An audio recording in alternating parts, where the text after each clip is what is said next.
that Tantra famously legitimates human desire, even viewing it as a means to liberation instead of negating it as other yogas do.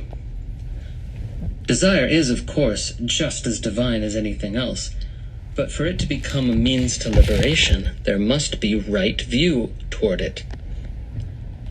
Why would the Tantra bother to legitimate the common variety of delusion-based desire, seeing that it has never brought true and lasting freedom to anyone?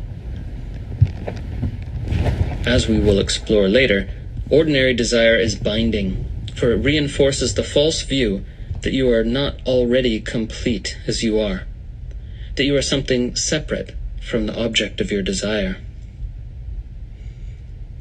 Desire becomes a vehicle to your liberation when you trace it back to its source, and realizing that your desire for some external situation, whether a car or a spouse or whatever, is really a desire for the feeling, the flavor of consciousness that having that thing or person will bring you.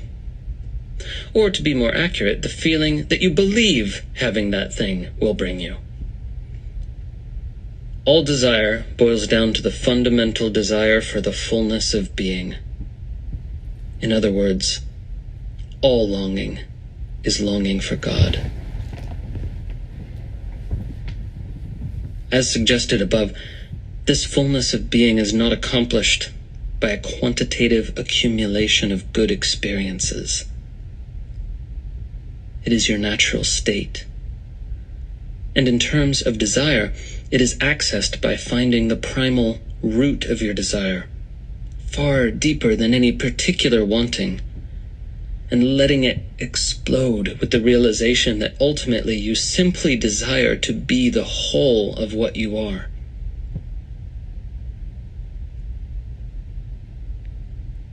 The intensity of this desire has the power to shatter the confines of the constructed self, for it is not satisfied until it is connected to everything. In this way, desire does become a vehicle of your liberation.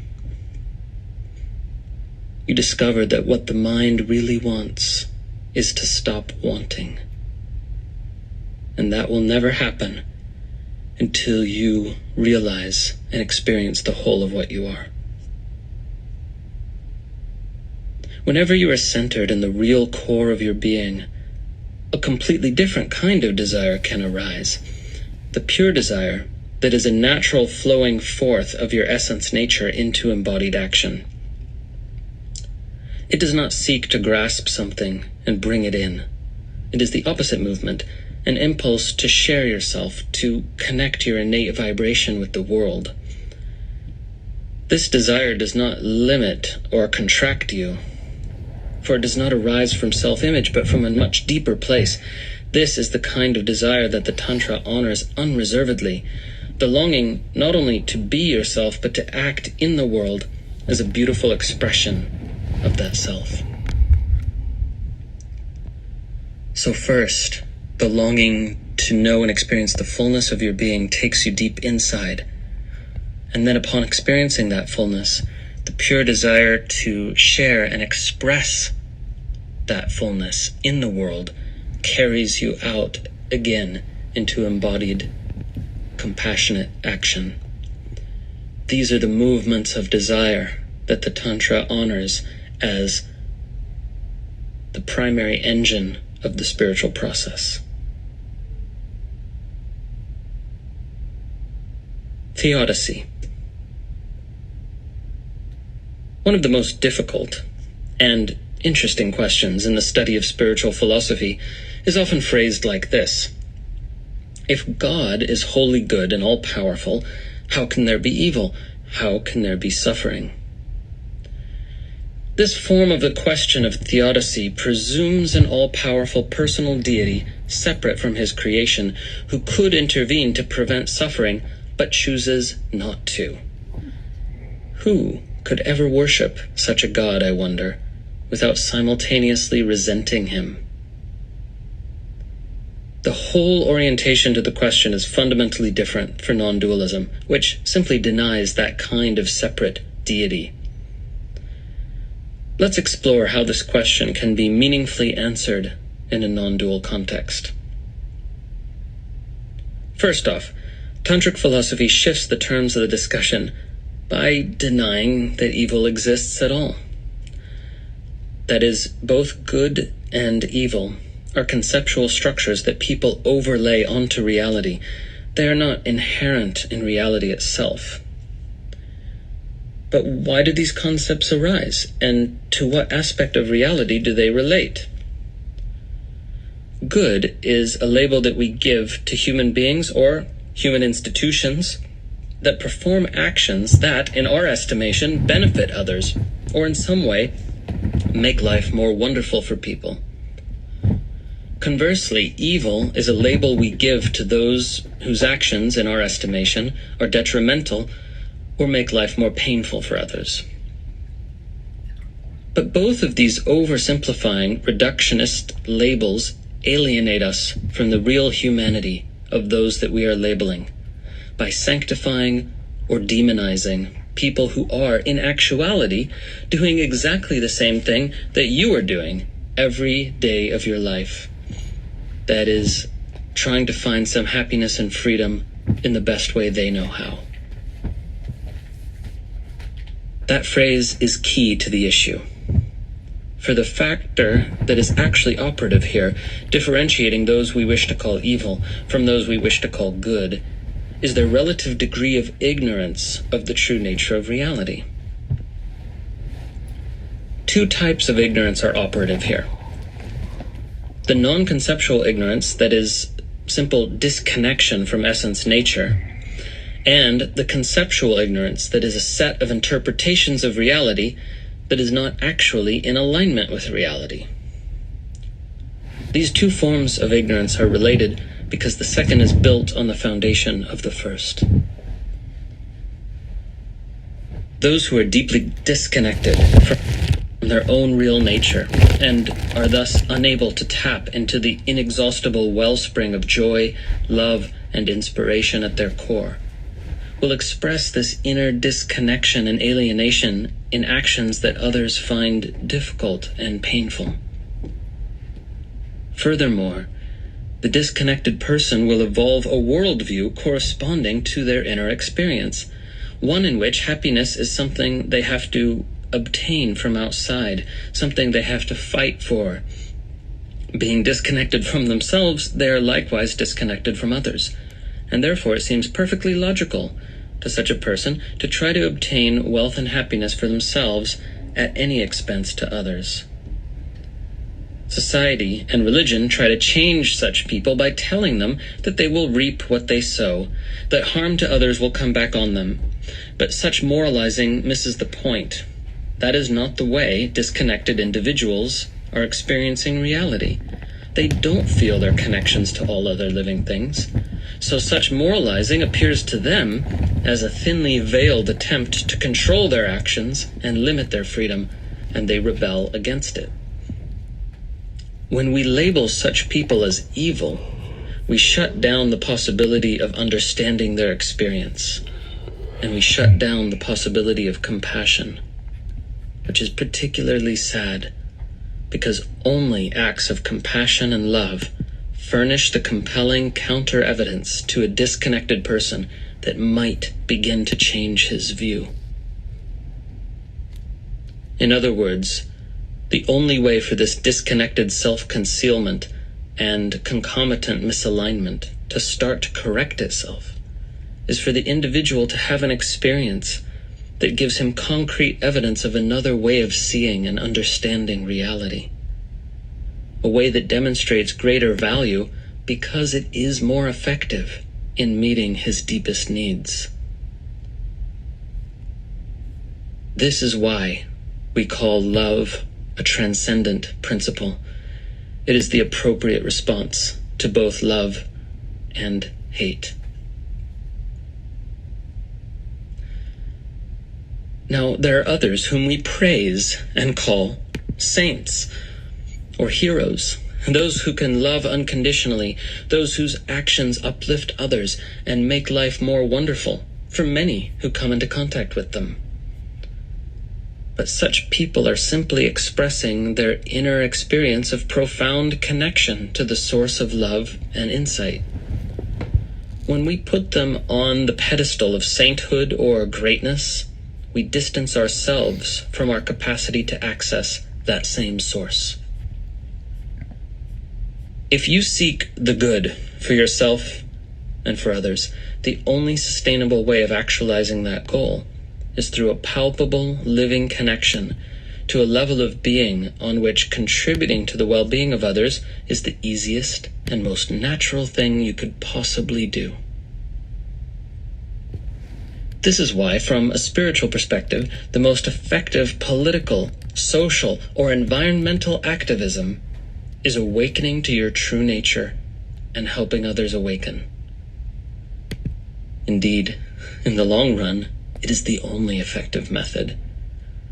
For awakened ones naturally exist in harmony with their total environment, because they never use their personal will to resist the larger pattern, because by definition they are the larger pattern. All our political, social, and environmental controls are simply attempts to compensate for our lack of awakeness. And as external superimpositions, they ultimately fail in exact proportion to the degree of unawakeness in the people they aim to control.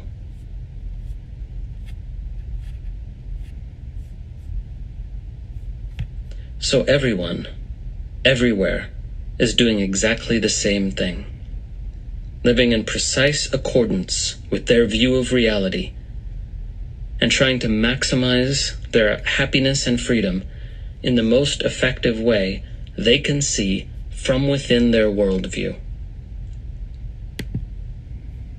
And their view is built upon the basis of their experience.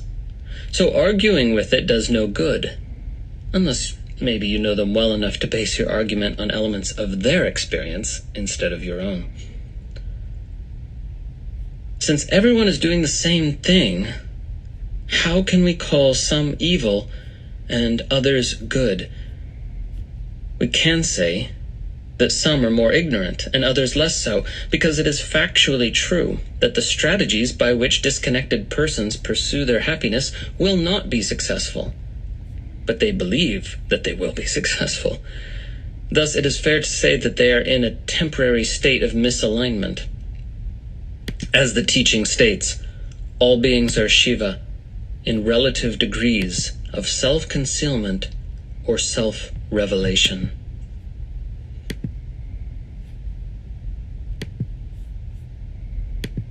This brings us to the question of suffering. Having granted that there is no such thing as evil, we naturally turn to the question of why there must be suffering. Why not create a universe in which suffering is not a possibility? This form of the question presumes a dualism between creator and created that is not operative here. If we alter it to the question of why the universe is created in such a way as to allow for the full range of possibilities, from the most horrific to the most sublime, then we have the sort of question that was of greater interest to the tantric thinkers.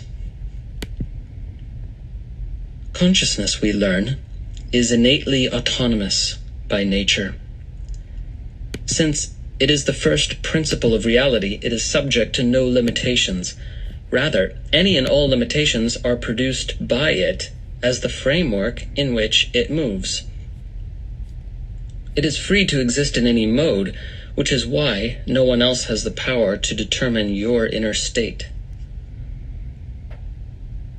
Naturally, when consciousness embodies itself as a universe, that universe will also display the same nature of openness to any and every possibility, a wide open playing field. What mechanism could there be to impede the expression of contracted forms of consciousness while simultaneously allowing the expression of expanded forms? In fact, it is crucial that all forms of consciousness have the power of self-expression, because that is the primary mode through which consciousness learns about itself. If the consequences of ignorance were not permitted to arise, how would it mature into wisdom? You might think, well, I'd rather people have less autonomy, less freedom, than see all this suffering. That is, of course, the principle on which laws are enacted and prisons are filled. Given the amount of ignorance about, we'd better curtail people's ability to act on their ignorance. One way to show the flaw in this thinking is to take it to its logical conclusion. A friend of mine in college, where we both studied religion, thought up a parable to demonstrate that we will always ultimately choose freedom and the full range of possibilities it includes, even if it means suffering. It's called the parable of the dream machine. He said, imagine you live in a dimension where you have total control. Nothing happens without your permission, and everything you want to happen, happens. For a while, you'd probably enjoy innumerable pleasures and luxuries. Then, after not so very long, you'd get bored, and you'd invent adventures for yourself that seemed to include challenge, such as rescuing a damsel from a fire-breathing dragon, let's say. But even that would pale eventually, because you're always in control, so the challenge isn't real, because there's no possibility of failing. Sooner or later, you fall into boredom, ennui, and jaded lassitude. In other words, all the signs of a consciousness in stagnancy. Then one day, a magical machine appears that you didn't put there. There's a big button on it, and next to the button, a sign. The sign says, "The Dream Machine." If you push this button, anything could happen. Joys beyond your wildest dreams, and fears beyond your darkest nightmares. Or more probably, both. If you push it, you will forget you pushed it, and be plunged into a world of infinite possibility. Will you take the chance? Will you go on the adventure?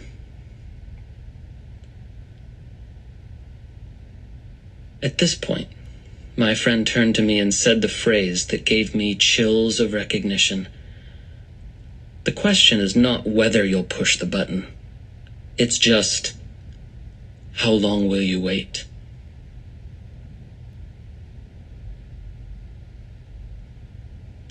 And in a certain sense, we've all already pushed that button. That's why we're here. This story shows so effectively that as much as we think we would be happy bending the world entirely to our individual will, we would not. It is only by giving full range to all the possibilities within consciousness that it can discern the true pattern of its being. As one of my teachers says, it is only by granting the whole world its freedom to be exactly as it is that you can be free.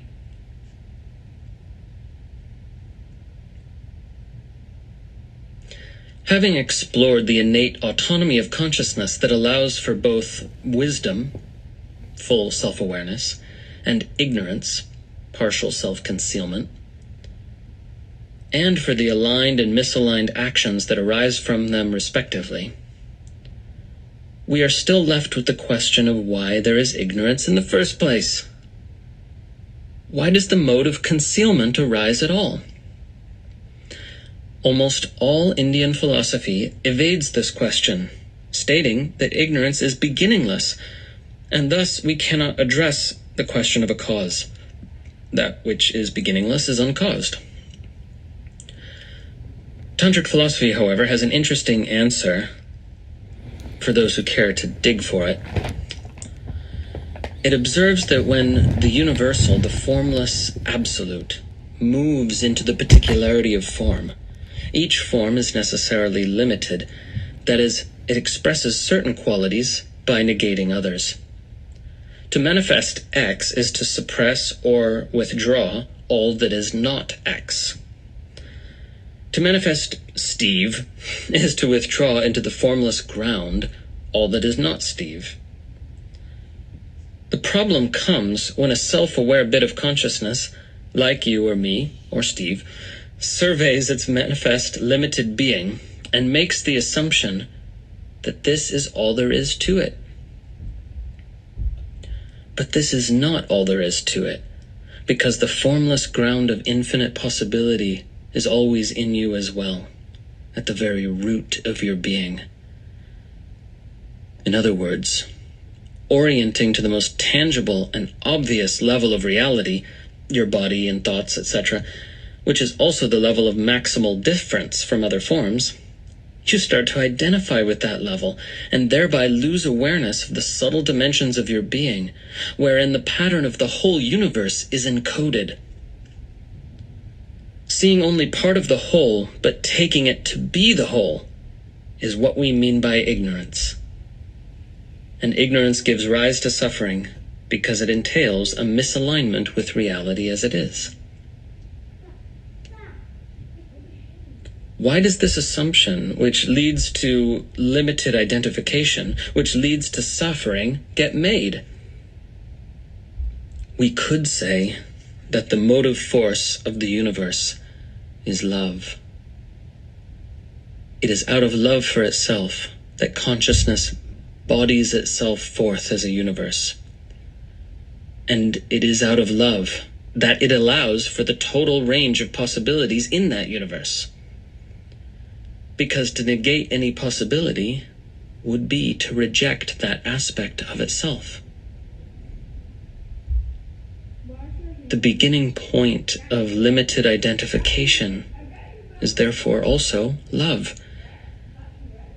When consciousness finds itself in a body, it is, as it were, so enamored of its creation that it temporarily forgets the rest of itself. It then is no longer seeing the whole and gets caught in partial, limited identification. An innocent mistake with not so innocent consequences down the line.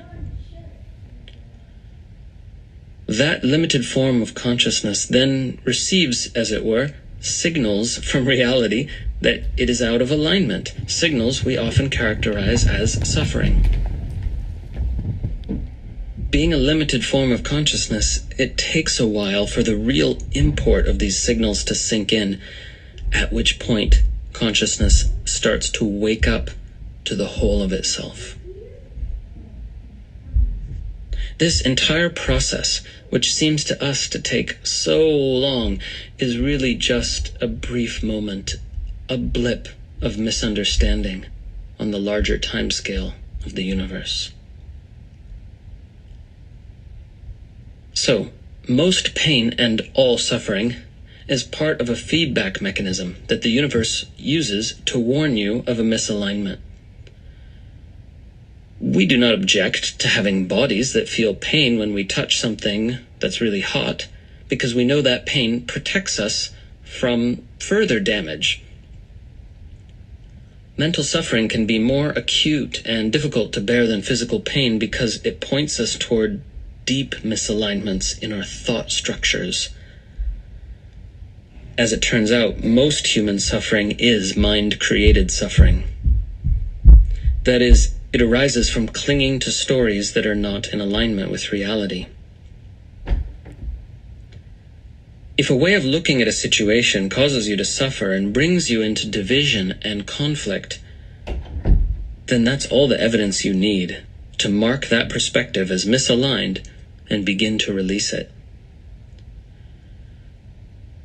But surely some forms of pain are perfectly natural, the objectioner says. You can't think that the pain of losing a loved one is indicative of a misalignment.